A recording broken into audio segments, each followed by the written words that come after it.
Kaai kaba pidon kam ha kane katma na kaliang jengkan North Korea kalong kebala kloi ban ai ke jingerap kar keba don kam. Pin pau Kim Jong Un ban yarap kar keba don kam ya ke Iran pada kapan jingerap ha kane kapor katma Persia ke Amerika bat Persia ke Israel. Katma hapdeng ke Amerika ke Israel bat ke Iran menta kelapoi ke sengi keba new kebal sedang nadu ke sengi sejany kata yu kebala dep.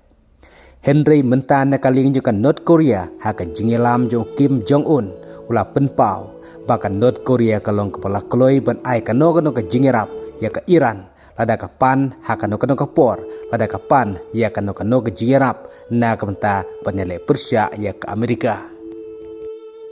Haka bahadin ke jingkelon yapno jong Supreme Leader jong ke Iran ketau Ali Khamenei. Kumtan na kaliang yung ke Iran kala tung bujilino da Kun Jong U kata Mojtaba Khamenei ubade kun ningkong jong Ali Khamenei.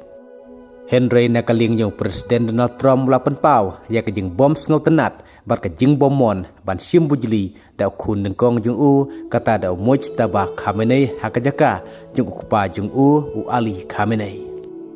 Haka bagi kubur kila kamru bahaka jaka jung Ali Khamenei laban mi bujlino daga kentei. Kadba nakaliang yung Defense Minister pamensua jung ke Israel kata ukats ulakam balada una unsimti haka jaka jung Ali Khamenei kumuta Supreme Leader jung ke Iran bat nakaliang jung ke Israel kan salek kumju kumblale yau Ali Khamenei. Kadba Presiden Donald Trump lapan pau baka IRGC kadai berpendam white no hukum kani kapor lim kumtakan mat ya ke jingjot ke bakraw ya ke jingyap ke basyirkai ha ke kari.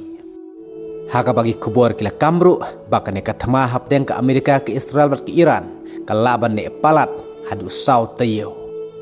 Henry gi kubur kila kamru baka jing kerwit misai ke jing kerwit namding jung ke Amerika bat ke Israel ke laban pendunano ha ke disengi ki banwan namar ke jing penpai ke lajung ke Iran ne kiri ki pemarjan ha Middle East kan bu jing ma namar ke jingduna jong kita ki air defense system jong kiri ha Middle East. Kadba na kaling jong ke Amerika ke penpau pakadang biang ki tirtma wat penekun ne kene ketma hadu benai September menta ustem arjar apun riu.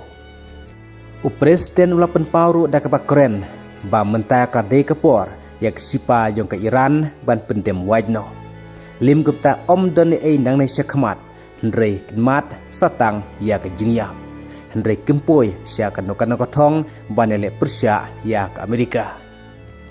Kadba Secretary of Defense jong kari Amerika ula penpau ba kari Amerika kan yarap lanekan don rikat bat ki Israel hadu ke bakut. Kum taru ke ke bandang jan nang ne syakmat tong na api tuwe pat ki khobor ki bandang wan kublai sibu.